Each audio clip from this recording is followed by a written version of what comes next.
suis toujours étonné quand même de voir comment on fonctionne souvent avec des séparations en se disant il y a le monde matériel et il y a le monde spirituel.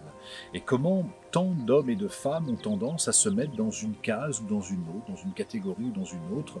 Moi, je suis quelqu'un de très spirituel, non, je ne vais pas dans ces choses-là, je ne regarde pas ça.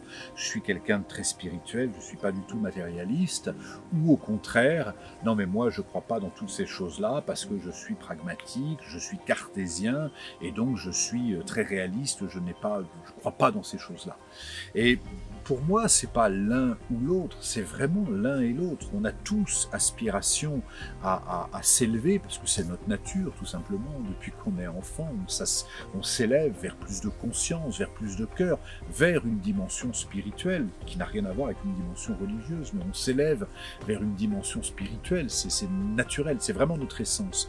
Et en même temps, on est des êtres incarnés, on peut avoir besoin de se réaliser dans un métier, dans une activité, avoir des relations humaine, familiale, sociale, de qualité, et c'est pas l'un ou l'autre, c'est vraiment l'un et l'autre.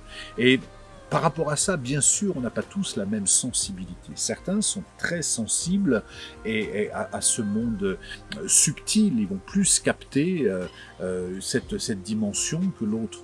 Et pour autant, ce sont des qualités qui se développent. Et quand on développe ces qualités, c'est comme si on pouvait intégrer beaucoup plus de qualités dans notre quotidien, parce qu'on va être relié au sens, on va comprendre les lois spirituelles, la loi de l'impermanence, la loi de causalité, la loi d'attraction.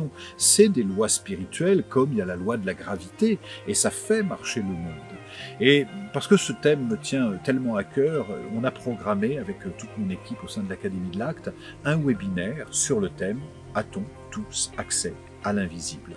Et vous êtes bienvenus dans ce webinaire qu'on organise dans le cadre des portes ouvertes, puisque nous ouvrons les portes de l'Académie à ce nouveau parcours en ligne qui s'appelle « Œuvrer avec l'invisible ». Et c'est vraiment avec l'invisible, pour incarner plus de liens avec l'invisible et plus de magie dans notre quotidien.